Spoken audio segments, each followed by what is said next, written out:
Hey guys, my name is Sammy and I'm a classical Pilates teacher, and I'm going to bring you a quick pre-Pilates workout where I kind of go through and explain everything, and then I'll have another video that kind of flows through it. If anything hurts you, leave it out. Pre-Pilates is great. It really does build strength. Don't get me wrong, it's called pre-Pilates, but it is difficult. The more correct you do the exercises, the harder that they will get. So over time, as you get stronger, they actually don't get easier. They get harder because as you get stronger, you can do them more correctly. I'll give some modifications to help if you're feeling any discomfort. But if something's painful in a bad way, go back to the beginning and work what didn't feel painful in a negative way until you're stronger and can move on to the other things. Okay, so let's get started. You're gonna go ahead and lie all the way down onto your back with your feet 2 fist distance apart. All right, that's your hip distance. Everybody always thinks their hip distance is wider than that. It's 2 fists. Okay, now you're gonna go ahead and just start by working your breath. Inhale through your nose and exhale through your nose. You're gonna keep doing that, and I'm gonna explain a little bit more about your breath. So I want you to draw the abdominals in and up on your inhale and leave them there on your exhale. Okay, I still want you to have a diaphragmatic breath. I just don't want you to let your belly rise and lower, because you have to be able to breathe while you're working out. And this is not how we want to build our abdominals. We want to build them in. All right, so you're gonna inhale and fill up your upper back and your side bodies, and then exhale and pull it in.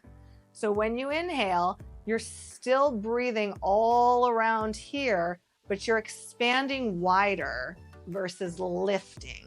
All right, now this concept can be difficult to get. If you don't get it today, practice and practice and practice until you do. All right, so moving on, you're gonna place a diamond shape right on top of your pelvis, and we're gonna work pelvic tucks. So you're gonna tuck that pelvis under, imprinting your lower back, and then you're gonna untuck that pelvis, arching your lower back. If that bothers your back, make it smaller. If you have any sort of posterior pelvic tilt, the tuck will be easier. The arch might not be. If you have an anterior pelvic tilt, the opposite will most likely be true. Okay, so you're scooping the belly in, tucking and untucking. This is really good to do every day. Get more range of motion. Now you're gonna find a neutral pelvis. So you can lift your head if you don't have any neck issues and look, and that is where your diamond shape is level. Okay, so you're not in either shape. You're not in either direction. Now I want you to lie down again and feel where the weight is on your pelvis. It's like a nice heavy tailbone, and it's okay if your lower back is not all the way down. It does naturally concave. You kind of got to earn those lower muscles to bring that lower back down a little bit more without tucking. And some bodies, like, you'll always have a space. For certain bodies, where you don't want the space is in this upper back. That's a convex shape, and you want to kind of pull down enough so that that stays down. Otherwise, you will start getting into your back on all the abdominal exercises, okay? So from here, if you have any back issues or start to feel anything in your back, that diamond shape now goes under your sacrum. All right, and you just leave it there for all of the leg stuff, and follow along with the video still, okay? If you don't have any issues or want to try without first, you'll just bring your hands by your sides. You're gonna bring your right knee to tabletop. You still have the weight equal on both legs, and you're gonna lower it back down. Same leg, you're gonna lift and you're gonna lower. And if you feel any rocking, maybe you'll feel more weight in the left hip when you lift that right leg, maybe the opposite true. You want to fight to keep that weight completely centered. So as you move, you got to work a little bit harder, okay? Now you're gonna switch. Let's go on the other side. Lift and lower it back down. Good, and lift. And you're engaged the whole time. So when your leg goes back down, you're not like letting go. All right, you're still in the exercise. You're in the exercise until we're done working out. Lift and lower it back down. If you have that pretty well, go ahead and lift that right leg back up, deepen in the abdominals, and switch in the air. Now, if you're switching and you're losing everything, you can't maintain it, go back to the first one until you have built the strength to be able to switch properly. You can also make that diamond shape under your sacrum here. All right. Switch. Now you are breathing the whole time. Inhale, switch, exhale, hold. Inhale, switch, exhale, hold. This is why you really want to master that change of the diaphragmatic breath, expanding wider without lifting the stomach up, without expanding the stomach like a balloon. And switch. Good. Lower both feet down. That was hard enough. Just keep doing that. The more you practice, the better you'll get. If you feel like you can move on, you're going to draw everything in. Make sure the weight is on your pelvis. You can always recheck to see where you are until it becomes more second nature. I'd rather that than you start the next exercise not in a neutral pelvis, okay? So from here, you're going to try and lighten up those feet. Maybe they just lighten, maybe they hover, and lower back down. So you're going to lift and lower. If you start lightening and immediately losing the abdominals, go back to the marching, okay? And you lift and back down. Do it again. Your hands can still be under your sacrum here. And back down. And again, draw the stomach and lift. And back down. Excellent. So now you'll have to take your hands out if they're under your sacrum. You're going to reach up. Go ahead and lift the shoulders off the mat. And then glue the shoulders into the mat and keep this pulled in so that you don't open the chest and now you're arching in that upper back, okay? So you're reaching and you're putting the shoulders down without changing the position of your ribs. And back down.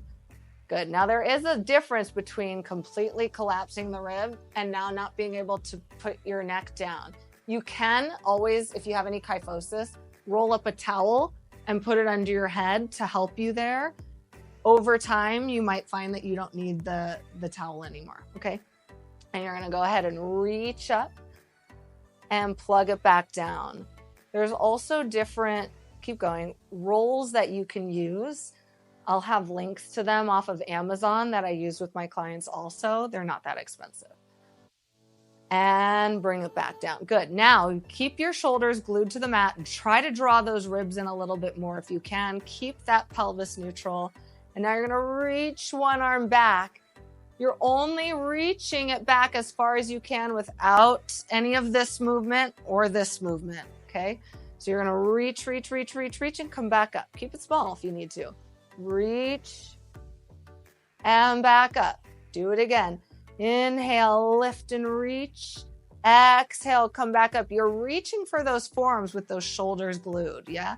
And you reach and bring it back. Good. Now you're going to switch in the air. So one arm's going to go back and then you switch and you're just maintaining. You'll see one side might need to work a little bit harder as that arm goes back. And you're doing whatever little minor adjustments you have to do throughout your body to keep it the same. So you might have to work harder in certain areas to maintain the body position as you move.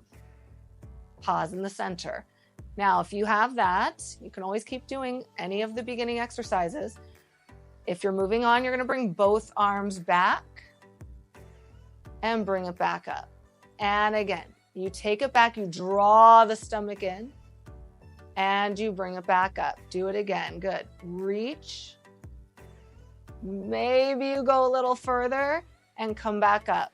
What Pilates is really great at is making you really, really aware of your body and in tune with your body to know, oh, I have to stop here because I know if I go one more centimeter, I'm going to lose my stomach. So you become really, really aware of what's happening in your body. Let's do one more. And bring it back up. Good. If you're moving on, you're going to go ahead and bring your knees to tabletop. Okay, same thing. So you can always check yourself. Is when you lifted both legs, did you tuck the pelvis? Are you here now? Find that neutral pelvis. Arms are up. Glue the ribs or glue the shoulders and pull the ribs. Now for your dead bug, one arm's going to go back and one arm's going to lower. It can be an inch and you can come back. If you feel like, oh, this is so hard, You keep it really small. Sometimes less is more. It's like lingerie. Reach and back and reach and back. Let's do one more each side. Reach and back, reach and back. Good. Now, if you're moving on, you're going to do both. The more distal your body gets, the harder you have to work to maintain. Reach, draw everything in, and exhale. Good. Again, this is why you don't want those belly breaths. Inhale, exhale, and you're breathing through your nose the whole time. One more. And exhale. Good. Go ahead and hug your knees in. You can rock a little bit from side to side. As your stomach gets stronger, you won't feel it in your thighs and hip flexors as much. You'll be able to control that you're lifting from your lower abdominals, okay? So now you're going to come to tabletop. You're going to put your hands into your thighs. You can leave your head down if you'd like, but lifting is going to automatically put your ribs down. So while it feels harder to hold your head up, your ribs stay planted, which is what's going to kind of work your abs better and make sure that you don't get into your back. So you're going to push now, push your hands and thighs into each other as hard as you can and relax. You should feel those deeper abdominal muscles instantly kick in. So you're going to press arms and thighs have to press together and release. And last time, press and hold and release. Hug your knees into your chest. Lower down. You can rock from side to side. And you are all done. Nice job.